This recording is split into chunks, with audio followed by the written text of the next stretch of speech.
I've been in dogs since 1991. We breed dogs that we want to train. I was out here in western Nebraska riding Harleys and training dogs. I don't sugarcoat anything, and if you don't like it, tough.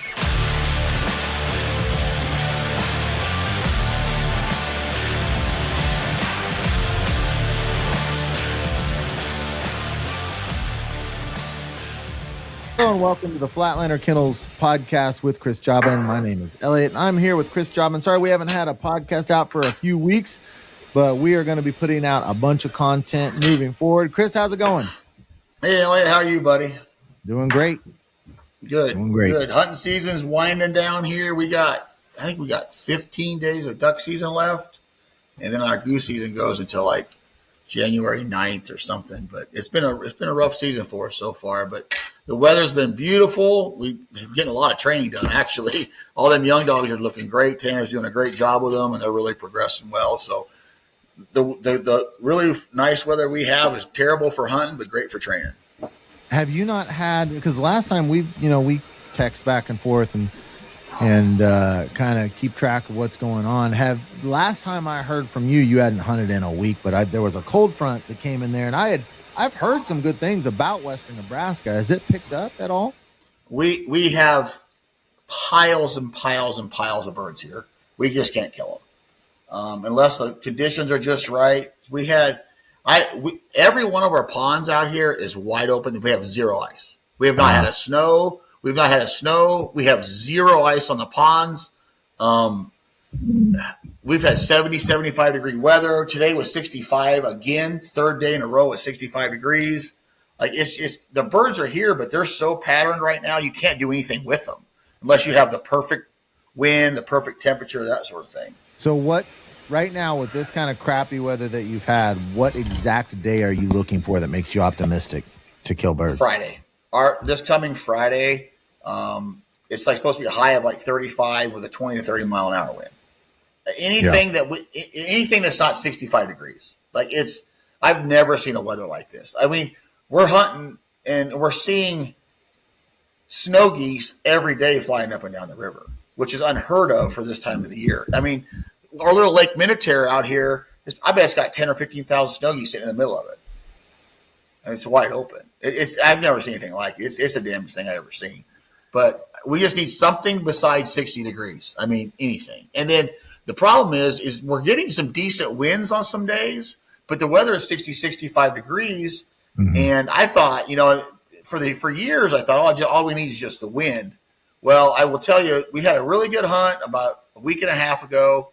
It was 30, not even that long ago, a week ago. Had a good hunt, but it was 30 some degrees with a 20 mile an hour wind. 2 days later, 65 degrees, the same wind, you couldn't hardly kill them. So it's temperature related. So everyone, if you've listened, you probably understand that Chris has a half-mile refuge on his stretch of land. Do you have lots of birds in your refuge? I'll bet there's 10,000 ducks sitting on it. So they know you guys hunt there? Yeah, so they know we're there. Yeah. And they're so patterned right now. They fly right over the top of you at 50 yards. I know most people would shoot that shot. I won't. They'll fly right over you at 50 yards, no flaring, no nothing. They just keep going. They don't even care. Now, when the temperatures got cooler, we did better. And when the temperature is 60, 65 degrees, with the cooler temperatures, with the same wind, we did pretty good. 60, 65 degrees with that same exact wind on the cooler temperature days, you can't do anything with them. So I don't know. I just don't think there's any urgency. I don't think when it's warm out, they don't really care about, they don't go out till after dark. I mean, it's literally going out after dark, coming back. I just don't think there's any urgency for them to do anything when it's warm out. They're just so patterned. Now, when it gets colder out, for some reason they work better. And I don't know why that is. I don't know, not a biologist, but they just seem to work better. I don't know if that makes them more urgent. They want to be around other birds or feed or what, but it's on the warm days. On the warm days, you're still seeing the same number of birds in the air. They just won't react. They won't do anything. You can't do anything with them. They won't flare. To feed in the fields. Yeah. But they're not, when it's warm out, they won't leave until after dark. Even with like our moon is almost gone, even when it's getting darker, they don't go out till dark. But what about in the morning sessions? But you're still seeing them. Yeah, they're not in the fields in the mornings. They don't have to. They've already fed. But we're still seeing them flying up and down the river. But you can't do anything with them. Where do you think now if they're not going to the fields until dark, when they're just going up the river, you think they're just milling around and just stretching their wings, or? I think they're coming back from feeding, and I think a natural thing for ducks is they just get up and they have to fly. Like there's certain ducks that they just have to fly around. Now, when it's colder and it's a little bit more, and there's a little wind, they fly really, really well. So I think they've got to get up and fly and get their wings going and go feed, and then they make some move. When it's warm out, they don't even need to eat half the time. Like they just sit there and just eat invertebrates and seeds, and they don't go anywhere. They don't go anywhere. Yeah. Now, I think when it gets colder out, they've got to fly and get into the corn and get the protein and that stuff like that. So they fly a lot better. But when it's warm out, I think they're totally content eating invertebrates and weed seeds and that sort of thing. I think the invertebrates is a big part of it because, it's crazy. It'll be super cold. You have one, even like 45-degree day sometimes, and you'll have you'll see bugs flying. Like it activates them. You don't have to even get in the 60s to. I know it. Start getting active. Yeah. Yes. This morning I got out of the blind and there was a swarm of mosquitoes. Right. Like I'm talking a swarm of mosquitoes. I mean, that's crazy. So and all my buddies down south are struggling big time. And it's weather related. We have birds everywhere. But now, so a lot of times this time of year, obviously everything concentrates to the river, but all of our ponds are open. All of our kennel ponds are open. They're scattered. They're on ponds. There's nothing to concentrate them. And there's nothing to make them fly. They just hang out. Well, I have had a phenomenal year. Depending on how the last 2 weekends go, this may be my best harvest year ever. The thing that we've had is right at Thanksgiving, we had that cold front, like the Saturday, Sunday after Thanksgiving. We had a cold front, and that brought the mallards in. And in Kansas, it's like once we get mallards, we always have mallards. And so what we need from that point on is like some ice and then thaw, and then some ice and then thaw. And we haven't had anything really cold, but we've been getting the warm stuff. We'll get 4 or 5 days of warm stuff, then we'll get a couple days where the marshes freeze. And then it'll thaw back out, and then the marshes will freeze, and it'll thaw back out. So we haven't gotten like crazy weather, but once our mallards are here, we've got them, and we just need that. We need the marshes freeze, marshes thaw, because that just keeps them fresh. Yeah. I don't think you don't need migrations for fresh ducks. You need ducks, like you said, your ducks are patterned. You need ducks that have a new pattern. When you get a duck that have a new pattern, they're callable, they're killable. And during that, I was texting you. I went on the best run of my life during Christmas break. It's really hard on public to kill 5 limits of mallards in a row. I mean, that's crazy. Really hard to do. But during that cycle, we were coming out of the freeze, and the first day we had some ice. All the ducks we were killing like between 10 and 11 and 1 o'clock was like the hot zone, and they were all full of corn. And then during those 5 days, it kept getting warmer and warmer and warmer, just subtly, to where the 5th day it was real warm and the ducks didn't have any corn. Like the patterns completely changed from, you could distinctly tell when it was cold. You would get a few ducks between 8 and 9:30, and then 9:30 on, it was all those ducks coming back in with corn. But then when it got warmer, it was all equal movement throughout the whole day and no corn in their crop. Yeah. It's like they just didn't need it. Yeah, it's really, really frustrating. It's I don't even know what to say. It's hard to do. And it's funny thing is, Eileen and I did an afternoon hunt like 4 or 5 days ago. I went out in the morning. I told her, I said, let's just go out. Let's just go down to the river in the afternoon. Let's just see what happens. Just go hang out down there. And it was this is crazy. It was 50 degrees, 0 wind. And we killed a limit in less than an hour. For no reason. For absolutely no reason. They come off the refuge, they buzzed around, and they just dumped in the decoys. 1s and 2s, and we had a blast. But they shouldn't have done that. There was no reason for that to happen. I don't know why. I don't know. I mean, it might have been the high 30s with a 5-10 mile an hour wind. That's it. But from 2 o'clock to 3 o'clock, they were in our decoys. You couldn't keep them out of it. Then the next day, this was crazy. So the next day, so we shot our limit real quick. The duck show coming up and down the river was fantastic off the refuge. It was a sight to behold.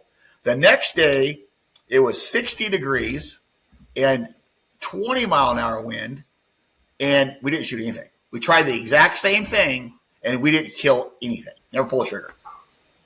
Didn't even see them. So that day that you and Eileen were, how often do you guys hunt the afternoons out there? We hardly ever hunt in the afternoons. Hardly ever. And we go till dark and we do it. Reason, but then the next day, you'd think you'd have 2 good days. Yeah. Yeah. It's I thought, I told her, let's go back down there because the wind's blowing more, but we had 15 degrees. We had, it's almost 60 degrees, and they didn't do anything. They didn't even move. They came off at dark. Have you looked at the 10-day forecast, 14-day forecast? Oh, yeah. It's in the 50s. It's terrible. Like, we have 1 or 2 good days in there. Hold on. What's the little town closest to you? McGrew. Little town named McGrew, Baird. Oh, Baird, right. Yeah. Because I'm there's McGrew. Gosh dang it. I'm seeing good temps. For what? For you guys. What like not really. 13, low of 12, low of 13, low of 18. Hold on. Let me look at what you're looking at. I don't know. You're by Scotts Bluff, right? Why can I not find it? Yeah. Just Baird. How do you spell that? Bayard. So I'm looking at the weather right now. So Thursday is 58 degrees in wind. Friday's 35, 40, 45, 47, 58, 58, 50. Now it goes into 30s. Man. Those will probably be pretty good days. Then we're back in the 40s. Man, you guys are immune to cold temperatures this year. It's insane. If you look at your forecast versus mine versus like Grand Island, Nebraska are completely different. It's insane. Like, I've never seen anything like it. Like, we have farmers turning on pivots right now because it's so dry. We haven't had any measurable moisture since like August. We've had like a dusting of snow. Yeah, that's crazy. Yeah, we have not had. That is crazy because we're getting it's going to be really cold starting Sunday for us. Like, we're going to get a day of 6 and 7. And even if you go to like Grand Island, Saturday low of 12, Sunday low of 13, Monday low of 18, and you guys don't get that at all. No, 0. Wow. It's the damnedest thing I've ever seen. I've never seen anything like it. Like, I'm standing out here right now looking at my swim-by pond out my window, and it's wide open. There's not an ounce of ice on it. Yeah. I mean, so it's how does this crazy. kind of weather affect the dog training that goes on at the con? Does it really affect it or not? It's great. I mean, Tanner's training all day long, every day. All of our young dogs are making cold. Is his schedule different now than if it was blistering cold? No. He just keeps going. He goes to work every day. Right. I mean, so really, on a day-to-day, it's just easier for him and more pleasant. So what I'm not bitching about our weather. I love it. It makes life very easy. We get a lot of stuff done, but for the hunting, it's terrible. Yeah.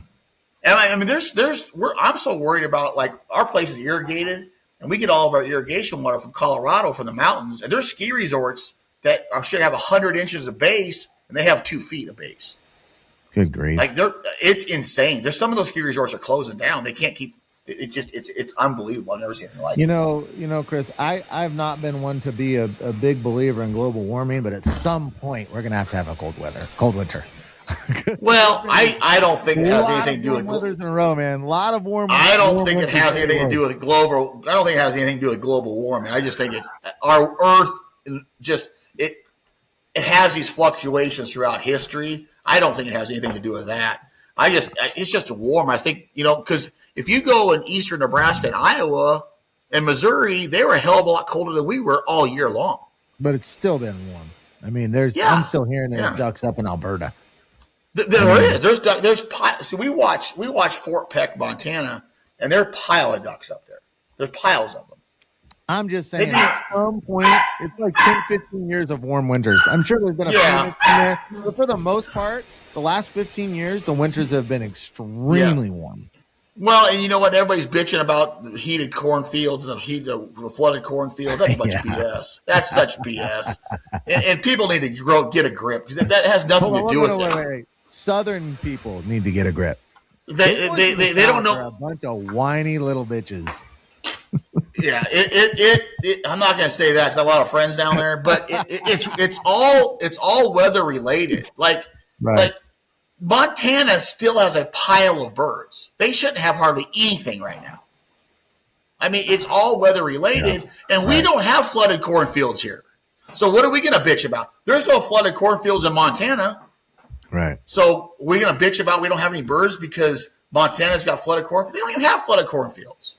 Well, I was talking to a friend of mine that lives in Louisiana. He's a real level-headed guy, and he wasn't claiming. We were just discussing the whole topic. And one thing I brought up to him, it's like, how many acres are there of just ag cornfields versus flooded corn? There's like probably a 10,000 to 1 acres of, probably more than that, of just ag corn versus flooded corn.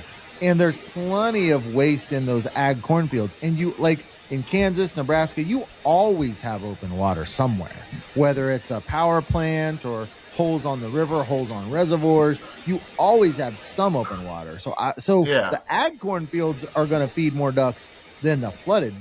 100%. Yeah, 100%. Like the flooded cornfields, that doesn't work here. The impoundments don't work here because we have the river. And you know, they're bitch. I will tell you right now, I know this is a dog training podcast, but we're going to talk duck hunting a little bit.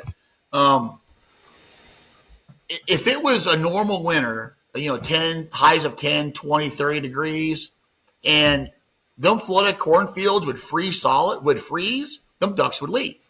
And that's all it is to it. It's the weather. It's weather related. Now, granted, are the ducks short stopping because of maybe people are smarter than they were 15, 20 years ago, and they're actually making habitat for ducks, which is fantastic. We should all make habitat for ducks. We should all have places where ducks can live and not get messed with. We need that. Now, are they short stopping the South because of them? Yes, but they're short stopping because they don't have to go anywhere. They found a home to live on, and they've imprinted on that home because people don't mess with them. And there's nothing that's cold that makes them leave. Their food's not covered up by snow. The water's wide open. So why would they leave? Right. You know? Well, and another thing always gets me is like go in and look at the number of ducks harvested by state. Louisiana is doing just fine. They kill a pile of ducks. We're really talking mallards is what we're really talking. Yeah. They kill a pile of ducks. I've seen the numbers. You know, everybody, Arkansas. They kill loads of ducks. You know, and everybody's giving Tony Vandemore and Habitat Flats crap about the flooded corn in Missouri. Leave them alone. They're doing what they need to do to keep ducks there. But I'm telling you, if it would be normal winter, they would lose their ducks. Right. Because it would freeze. It would freeze. Well, and people think that ice eaters do so much, but ice eaters are really not that effective in a lot of scenarios because you can put out an ice eater, but if ducks are so instinctual to where the open water is, if you throw out ice eaters in a place where ducks don't think there's open water, you're not going to see ducks. Correct. I mean, ice eaters are not nearly as effective as people believe they are. So we have. I don't know if we talked about this before. We own a place called the Creek. So it is probably a mile and a half off the river. Okay, it's all beautiful water. I built it for training dogs, but there'll be thousands of ducks and geese sitting on there. Okay. And I've done this, I know this for a fact. The second that thing freezes and all the ponds freeze, all the ducks go to the river. Okay? It's been probably 10 years ago, not even that long ago. I told myself, I'm going to go cut, and it was about 6 inches of ice, right? And I said, I'm going to go cut a hole in the creek, and I'm going to put out 4 ice eaters. Mm-hmm. Okay?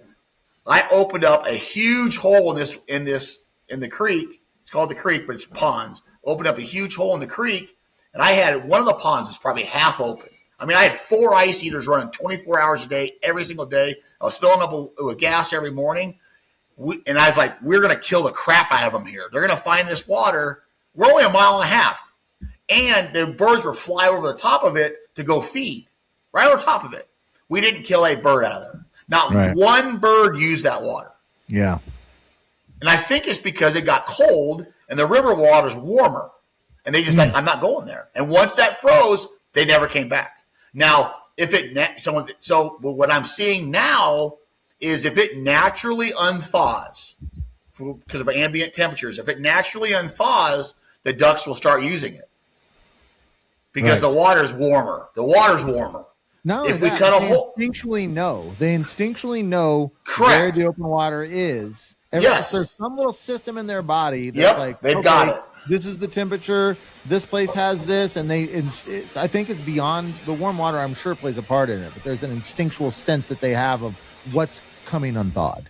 Correct, and they find it. But if now I do know people that open up ice holes and put ice eaters in it, and they'll kill ducks. I get it. But here we have the river, and that thing is open. They leave, like I said, the ponds because I think the water's too cold. And then, but like I said, if we open it up and all the ponds are froze, and I opened up that pond, it didn't matter for a month, Elliott. I ran it for a month. Not a bird on it. The second it opens up naturally, they find it. Mm-hmm. Yeah, they find it.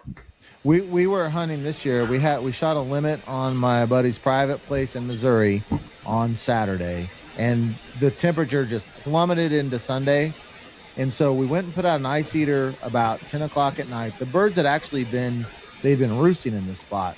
And we put out an ice eater thinking, man, if we can just go and keep this hole open, they've been using it like crazy. We're going to kill them the next day. And the next day we saw ducks flying, but they had in their mind what they wanted to do.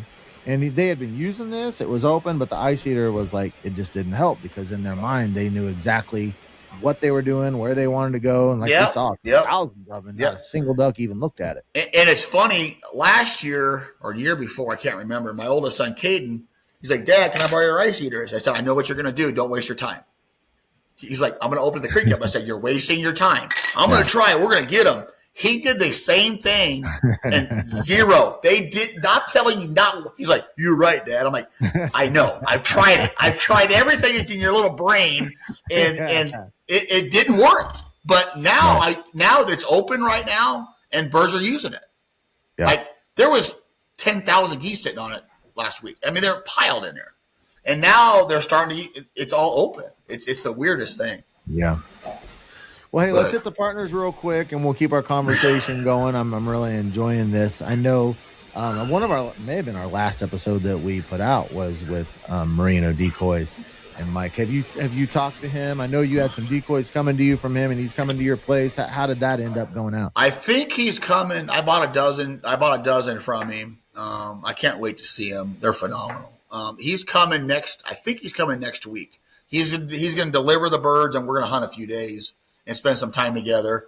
And he's going to deliver the decoys. So I think he's coming next week. I know he delivered 2 dozen of them to Chris Aiken, my buddy down in Arkansas. They hunted over them and had a great time down there. Did they kill a bunch during that? Did you hear? Not a bunch. They did kill a band. They did Aiken's first band of the year, which he usually shoots 5 or 6. But really? his numbers are way, way, way down. They're 200 birds behind us. Huh. And it's crazy. And he has the same problem we do. His little personal refuge is packed. You can't kill him. Yeah. There's no sense of urgency for him unless the weather is just right. I don't know if you follow Freddie King on Facebook. He has the same problem right now. You know, everybody's got this problem. And it's all weather.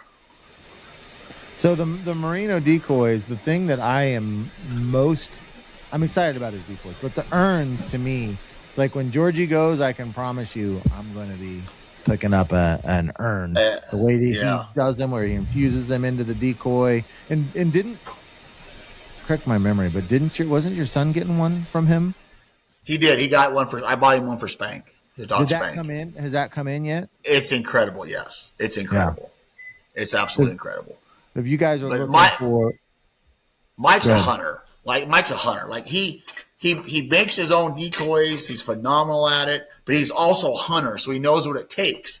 He seals the cork, hand paints them. I mean, they are the most beautiful thing I've ever seen. They're I cannot wait to get them. I cannot. So if you guys are looking for some decoys to hunt over, or just some showpiece decoys, or a decoy kind of that's transformed in an urn for your dog as they pass on, go to merinodecoys.com and check out, because they're just phenomenal. And his decoys, his urn decoys are huntable. Like they're sealed so you can actually hunt over that urn decoy over your dog. Yeah. So that's pretty cool. You end up with 6 or 7 dogs in your life, you could have a half dozen of your dogs in your spread if you get one every time your dog passes. But something that he does that's so unique, and I did the same thing with Spank, is he puts a shotgun shell and he fills the shotgun shell up with ashes of the dog and then seals the shotgun shell. And then he drills a hole in the bottom of it and sinks that shotgun shell in the decoy and then seals it up so that you can hunt. So, like, I'm going to get a decoy. I wish I would have done this years ago. You could have 10 dogs, 5 dogs in one decoy. Every shell could be a different dog. Yeah. So it's super cool. It's super cool. Let me get a picture of this real quick. I'm going to put it on. I know some people watch on YouTube, some people don't. For those of you that aren't on YouTube, you're not going to get to see it.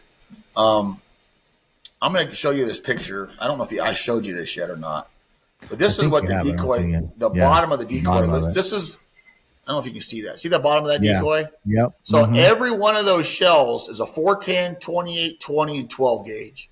And that every shell has a little bit of ashes from Spank in it. Yeah, that's awesome.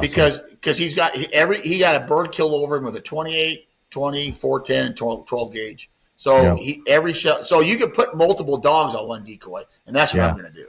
Yep, that's awesome. So, and I've heard some people say the death of my dog almost makes it not worth having a dog. We all know how painful that moment is, and this is just a way you can enshrine that animal, that buddy of yours, and keep them hunting with you all the time. So when you get in that situation, you dog passes, and you want to memorialize them. merinodecoys.com. Great people and great products. He's the man. He's a great human being. He is the nicest guy ever. So.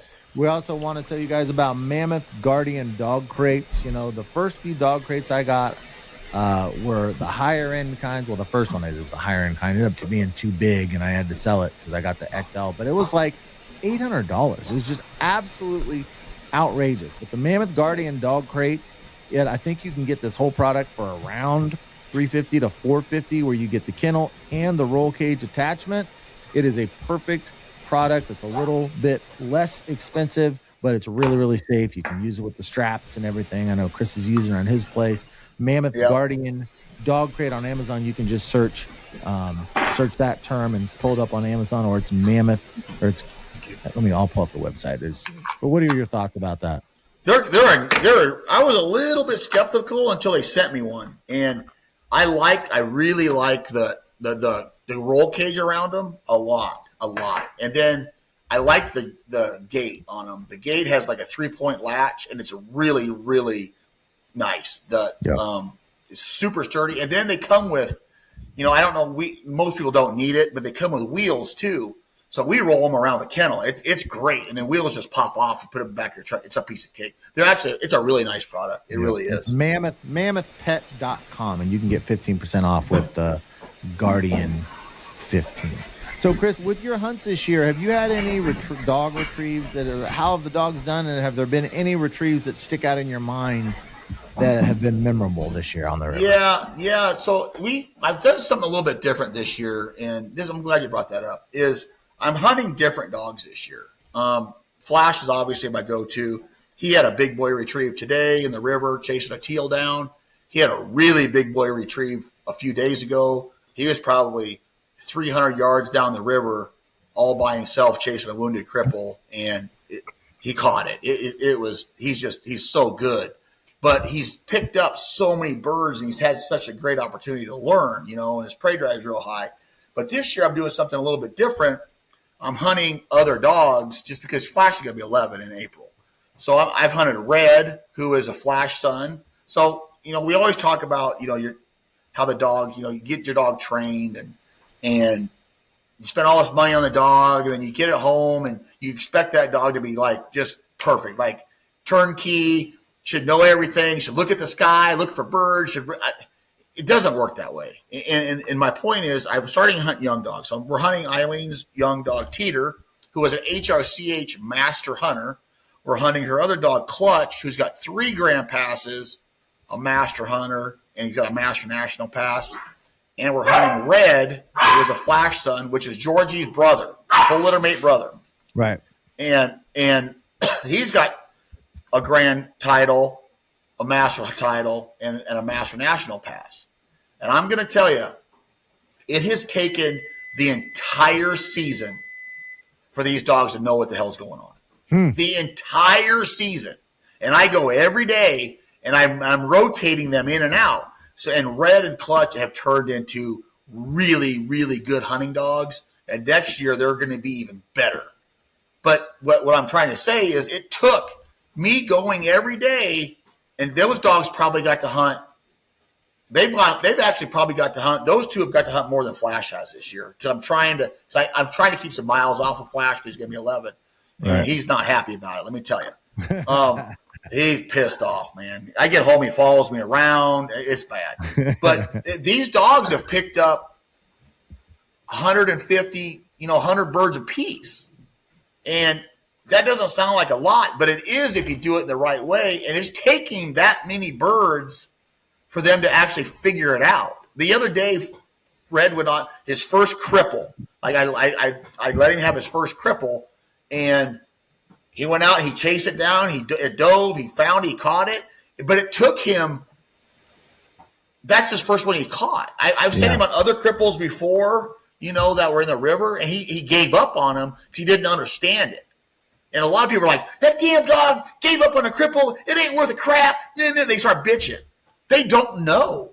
They have no idea how to handle it. And so instead of getting mad at them, I mean, when I first started hunting Clutch and Red and Teeter, they got grand titles, Elliott, and I had to walk out there with them and help them and teach them how to do it. Because they've never seen 6 dozen decoys and 2 spinners and 6 guns going off. They just don't know. And these are the best trained dogs in the country with grand titles, and they struggle. And we're sending some young dogs home, and some of our clients aren't happy with the dog because they think, some guys are good with dogs. They just understand dogs. Other people, their expectations are way too high. And they take these young dogs home, and they expect them to I spent $7 grand on this dog to get trained. It should know what it's doing. It doesn't. They don't know. Hunting is different. It's different. And it's very different. And there's some dogs that love to hunt, and there's some dogs that don't like to hunt. There's some dogs that would rather train and run tests, and they're really good at it. But there's some of those dogs that are good at that aren't good hunting dogs. They don't like to hunt. You probably have never seen one like that, but they are. Now, them dogs that don't like to hunt, they just need more birds. They need more. Mm-hmm. They need to see the bird fall. They need to, if the bird's floating through the river, through the decoys, let that bird get out of the decoys before you send the dog. Like, you have to help the dog. And I have a young dog. We have a young dog in training right now named Dutch, who is phenomenal. He's a super young dog. He passed on the Master National last year. He went to the 4 series of his first grand. He's an HRCH. He's a master hunter. He's 3 years. He just turned 3. I think he's pretty young. And he hunted last year. Ken's his owner. He's a member of my club. And we hunted him last year very sparingly. Very, very sparingly, because he's a lot like Georgie. He's really anxious. He's got a lot of go. But what we did and Ken is such a good client, he's such a smart guy, I would tell Ken, hey, there's too many guys today. We're not taking him today. So we hunted him last year very sparingly. This year, Ken's came up, and he's had some really, really, for some reason, Ken's like our good luck charm. He shows up, we shoot birds. I don't know what it is. I have no idea, but he shows up, we shoot birds. He comes up, he hunts like a Tuesday, Wednesday, and then he goes home, or Thursday morning, goes home. So this year we hunted Dutch. When Ken comes up, we hunt Dutch, And for the entire season, when he came up, I handled Dutch. I handled him. And because he's a very excitable dog, and Ken watched, right? Took notes, took videos, he watched. And now Dutch is going to be a phenomenal animal. His hunting, he is so good right now. He's a lot like Flash. He's just got a lot of power, a lot of go. He's a big, strong dog. But we put him in situations where he's going to succeed. So now he understands, hey, look at the bird floating in the water. Look past the decoys. He's getting it now. He's running big boy blinds all the way across the river. But I handled him. So I put him in those situations where he's going to succeed. Right. A couple of weeks ago, I told Ken, I said, the club members, they went to a different area to hunt. It was just Ken and I. And I think Eileen was with us. I can't remember. And I said, you're going to handle him today, Ken. Go for it. And he handled that dog flawlessly but the dog knew more because Ken's not really a dog handler. He loves the dog. He hunts with his dog, but he doesn't run tests and stuff with him. So Dutch, honestly, and this is no offense, Ken, because I know he listens to this, knew what he was doing more than Ken knew what Dutch was doing. So if you have a young dog and a young dog handler, that's a recipe for disaster. Right. But Dutch actually was more advanced than Ken's handling. So when Ken got him out, and Ken does a really good job of doing his basic obedience on him at home. Here he'll sit. And so Dutch is very obedient. So Ken does his homework at home with Dutch. Here he'll sit. Walks him, so he's very under control. So then when he hunted him, he's here, sit, boom. Dutch looks out, okay, Ken, put your hand down, put his hand down. Dutch, and it was phenomenal. He did a phenomenal job with him, but that's because we put that dog in a situation to succeed, and he knew what was going on, and he actually helped Ken get through the morning. Does that make sense? Absolutely. So yeah. And most people aren't going to do that. Most people are just, I spent all this money on a dog, I'm going to get it out, and we're going to go, and we've been hunting 50 times this year with this dog, and he's not getting any better. Well, how many birds has he picked up? He's picked up 50. Okay, when he's picked up 500, let me know. Right. I mean, it takes birds, and Chris Scott, a friend of mine from Tennessee, he had a really good thing on Facebook, the first season with a hunting dog. It was a phenomenal post. I should have reposted it, but it was great.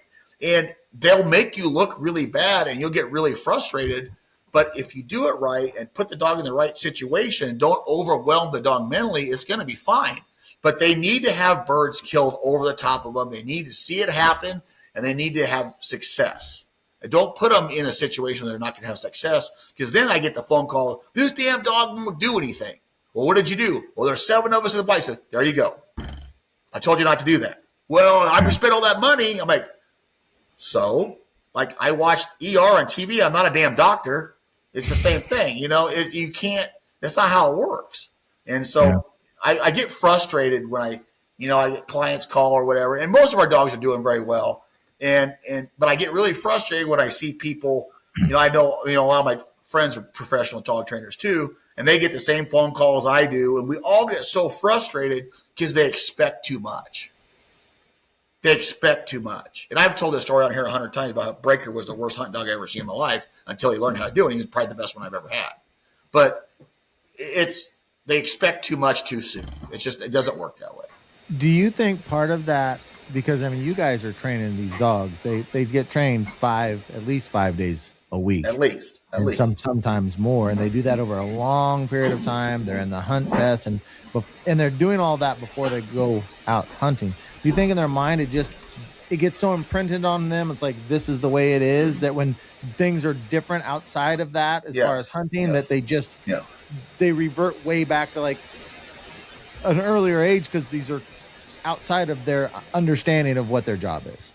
Yeah, they just don't understand it, because you got to understand something. Hunt test dogs and how we train, and we do the best we can. We shoot, these gun dogs, and before we send them home, we shoot flyers over them. We try to simulate hunting as much as possible, but you can't simulate the chaos of the hunt. You just can't do it.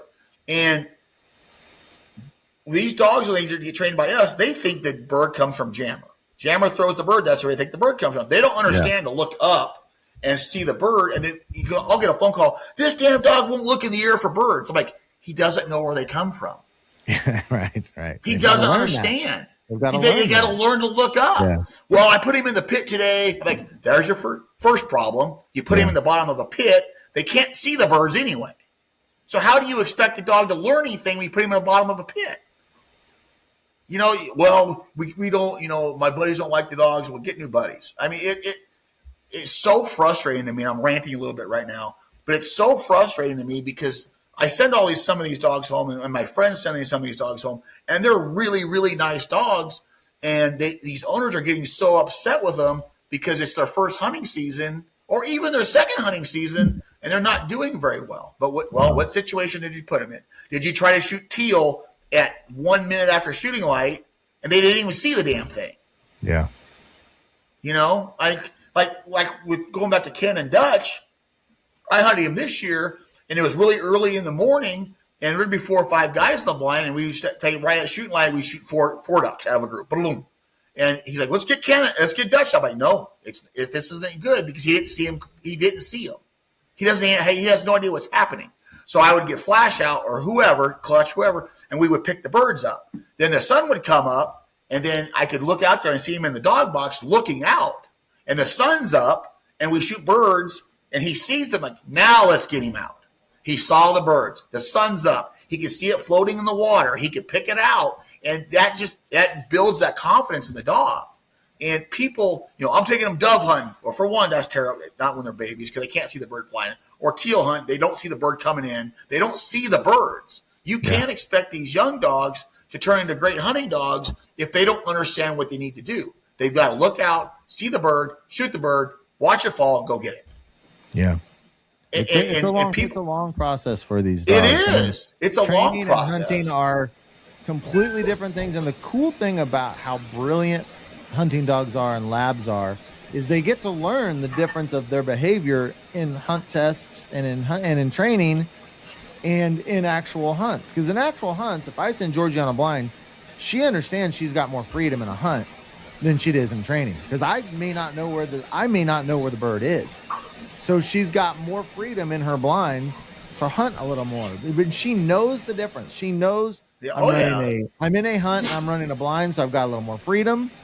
And in training and in a hunt test, I've got these dogs are so smart, but they have to build up this accumulation of experience. Yes. And they can be at a place like yours for however long, but if they've not experienced the nuances of waterfowl hunting, they've got to learn that on the job. And it's chaos. It's chaos. Right. And one thing, one of my pet peeves is, and it happens in our club sometimes. We have to, you hunted with us. We have to get out of the blind, get the dog out of the dog box, kick him off, set him up, kick him off. Well, some people just don't, and not only somebody in my club, but there's other clubs or whatever. All they care about is the next bird. And so we're out running dogs, and then birds are coming and they're blowing duck calls. Quit. Stop. We're out of the blind anyway. Everyone's like, get down. I'm like, I'm not getting down the damn sand. Or we're out picking up birds. Stop it. You know what I mean? And this part. The dog part is half the fun. It's especially some of these young dogs that we're trying to teach. Yeah. Right? Stop blowing the damn duck call. We're not going to shoot anyway. It doesn't. And it's not just here. It's everywhere in the country. Everybody cares. All they care about is the next damn duck. Right. Well, these young dogs, if you do that and whack, whack, whack, and you're trying to teach this dog to look past the decoys and look out a bird in the water and do everything right, they start blowing a damn duck call, what's going to happen? So now you've created the chaos that you don't need to have. And people need to understand, your hunting buddies, everybody needs to understand that if you're going to have a dog and you want to have a really, really good dog, put the dog first, not the bird first. And you need to understand that, because if you don't put that dog first, you are going to end up with a crazy, wild maniac of a dog that their brain is too much. It's overload. It's just overload. And just, and I know Ken, I'll go back to Dutch again.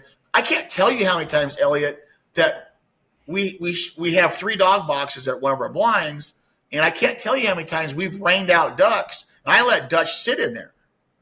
because one of the things that, in hunt tests, obviously, we don't want them switching, which means go pick up a duck, then drop that duck, go pick up another duck, drop that duck.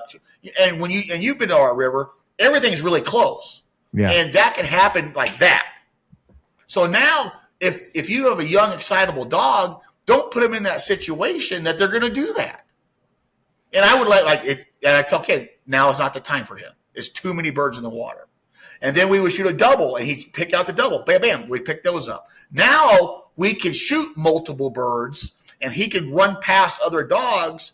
He's learning how to work together and not let that one dog that's picking up one bird, he runs past him. He's understood, hey, if we're not playing, he's getting it now. And that's what people don't get. They just get so excited. All they care about is the next bird, and they think when you get a dog in from training, they're a turnkey. It should happen. I spent so much money. It doesn't work that way with these dogs. Yep. Yeah. But that was a little bit of a rant. Do any of your dogs, like Flasher, just ever have a day where they just aren't themselves out hunting? They're just like, what in the hell is going on with you? Are they not really? Not really, because I don't hunt year-old dogs. And we've talked about that. I hunt older dogs. Georgie had a day this year. I mean, she has gone several years without breaking. She had a day this year where she completely broke 3 times. One of the times I was frying her with a 6, and she's screaming and going. And then she's bringing back a drake. She's coming with the bird in her mouth, and my buddy shoots a cleanup shot on one down a slough. She looks at that thing. She chases it with the duck in her mouth. I'm hitting her. I'm frying the hell out of her. She's screaming. I mean, this hunt, it was like, this is a different dog. She just lost her mind on this hunt. She did more bad behavior on that one hunt than she had done the past 4 years combined. But to get to my point we just talked about, she broke, and she was wound up, and she ran through your collar to get another duck. Your buddy shouldn't have shot that bird, because now you have 2 wrongs don't make a right. Right. See what I'm saying? You shouldn't have shot that bird. Let her get that bird back, calm her ass down, right? Shoot the bird, and then send her. Yeah. That's my point. Like dog first mentality. Dog first. You got to be dog first, or you get those situations like that. And I'm going to tell you, Georgie's wound up. Dutch is wound up. They're all wound up. But if you keep doing that in front of dogs that are like that, you're never going to fix it. You're going to make a uncontrollable animal. That's why you see a lot of guide dogs. Not all guide dogs, but you see a lot of guide dogs that are terrible. You watch all these videos, get up, and the dog's just breaking, and they're shooting bird. I mean, most not all guide dogs. So don't beat me up. Most guide dogs won't run a blind. Most guide dogs break if they're not tethered, because when you guide and you own a guiding service, with the exception of a few outfits out there, it's not dog first. It is bird first. It's bird first. That's what people are paying for. Well, when you put the bird first, you get that dog. You can't run a blind, won't sit on a whistle, won't do anything. But if the dog sees the bird fall, he'll find it. But you can't stop the dog from doing anything. It just does it because it does it. Because they put the bird first, not the dog first. And that's why most guide dogs, I want nothing to do with them. They're whining, breaking. I mean, I watched a video the other day on Facebook, and an outfit just east of here a couple hours, and they landed geese in the field. The guy goes, "Get them, boys!" That dog broke out of the blind, and as those geese were lifting up, that goose was 5 feet above that dog, and they shot that goose. Terrible. You're going to kill a dog. Right. Because that guide should have put that dog on a tether or held the dog. But they don't. They don't care. They put the bird first. You always should put the dog first. If you want a good dog, put the dog first. And if for some reason, like Georgie was all wound up that day, I know you'll never do it, but that would have been a good day to put Georgie in the truck. You know what? You're not going to act like this. Screw you. You're going back. I'll walk out and get my own birds. You know what I mean? And then your buddy's shooting the bird. That's even worse. So like, oh shit. Then she just takes off. You know. Yeah. But when they like this morning, you know, Flash is usually pretty good. He gets pretty excited sometimes, but I had to run a little blind on a teal this morning. It's just the funniest thing. So on a teal this morning, one of our duck decoys didn't have a head. So it looked like a duck, like a dead duck in the water. And he ran right to that damn thing and was sniffing it around. I blew the whistle, back. He went 3 feet, turned around, came right back to it. Like he was convinced that damn thing was a duck. Yeah. And for some reason, I left my transmitter in the blind. And I was hunting my buddy Byron, who owns phenomenal animals, Maverick and Charlie. And I had left the transmitter in the blind, and if that would have been a season blind, he'd have failed. Because he thought that damn thing was a duck. And Byron was like, he needs a little neck tickle. I was like, damn right he needs a neck tickle. And so the next bird that he picked up, I had my transmitter on a 1. You know, I'm brutal with it. On a 1, and we got out. I said, heel with a nick. I walked him forward, sit with a nick. Where's that mark? Looking out there, sit with a nick. I just got him under control, and he was phenomenal. Yeah. Phenomenal. But he's got 10 gram passes. And he still, if that was a season blind Elliott, I'm telling you, he'd have failed. Right. You might have to edit that out. But he would have failed. I ain't kidding you. And Byron like, he needs a neck tickle. So he's gonna get more than that. I mean, because he ain't gonna do that. But that's just what they do, you know. And but I recognize that, right? And I didn't allow it to happen ever again. You know, it was my fault that I didn't have the transmitter. I thought I had it in my pocket. I just didn't have it in my pocket. But don't let that stuff go. And then I fixed him. He's got 10 grand. He's going to be 11 years old, and I'm nicking him on a sit to get him under control. Now, he wasn't crazy. Don't get me wrong. He's not going to break out there. But I can see it starting to build in his brain. Like, we're going to reel you in because this is, you know, you've been hunting all year, and I'm not going to sacrifice training for a stupid teal. No, I'm not going to do it. So I think if everybody would put the dog first, I think you're way better off. Like, people don't need to understand that. You know, like Byron owns Maverick. And Maverick's got 5 grand passes, 4 national passes. I mean, he's a phenomenal animal. And this is a funny story. So we're training some of his puppies right now. And Maverick, big, strong animal, gorgeous dog, beautiful animal, badass.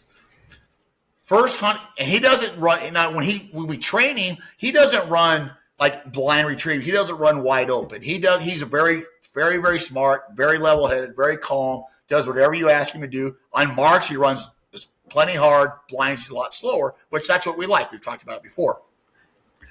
Maverick's first hunting season, he was an HRCH master hunter, like barely over 2. We took him hunting that year. He's seen piles of decoys in our ponds here training. Swam through them 100 times. We took him duck hunting on the river the first time. He hit a decoy string and freaked out. He turned around and came running back as fast as possible. And Byron's like, what the hell? I'm like, calm down. He's just overwhelmed mentally. And that was his first season. He's 6 now. And that was his first season at like 2.5 years old.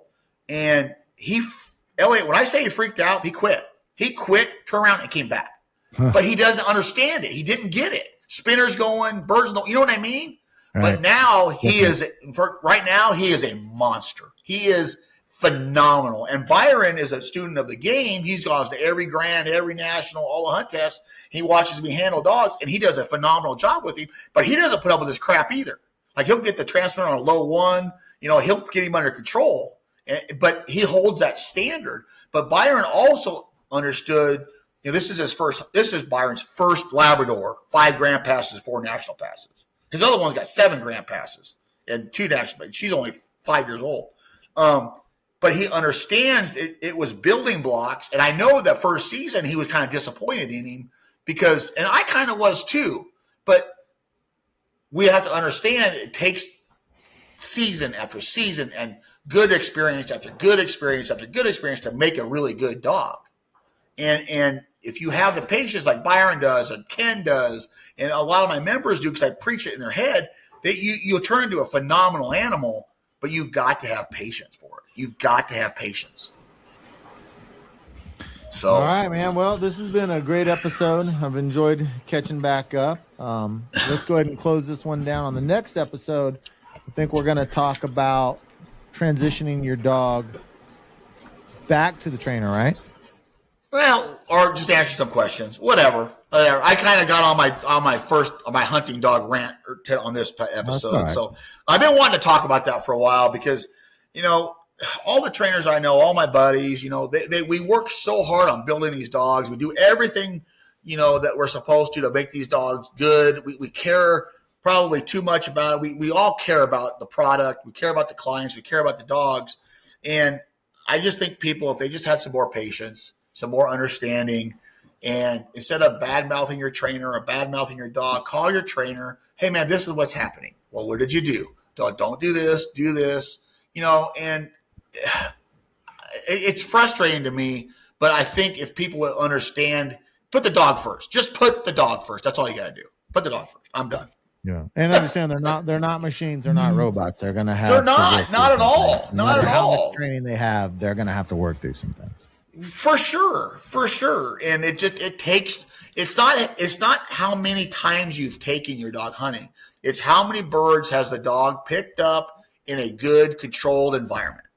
Because if you teach them correctly how to handle and do the good control environment, when they get old enough and the chaos hits, they're going to excel. Because I've been there, done it, seen it, and when Eric comes out and Rick comes out and Chris and everybody comes out hunting and Byron and, all these dogs, we have dogs passing each other on the river, picking up birds because they understand their job.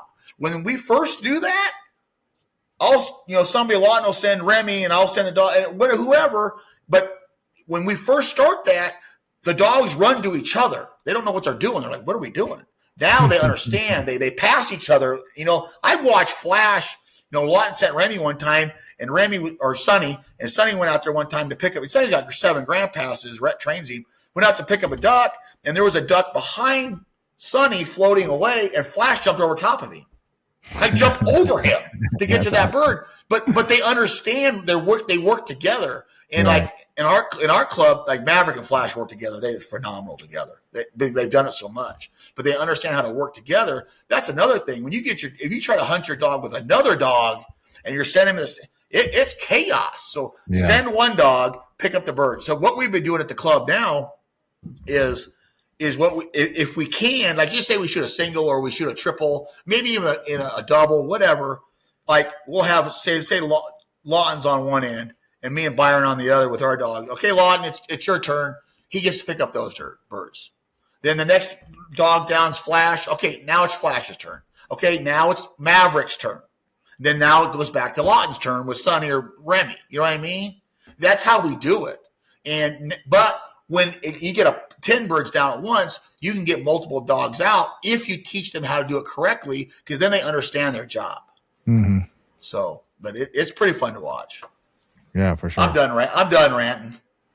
All right. Well, let's close this one down. We'll be back with another episode in a couple of weeks, guys. So be ready for it and join us over on the Facebook page. And we'd appreciate to have you guys over with us. Absolutely. Thanks, Elliott. Thanks to everybody for listening. Hope everybody had a great holiday season. See everybody at the line. Take dead aim.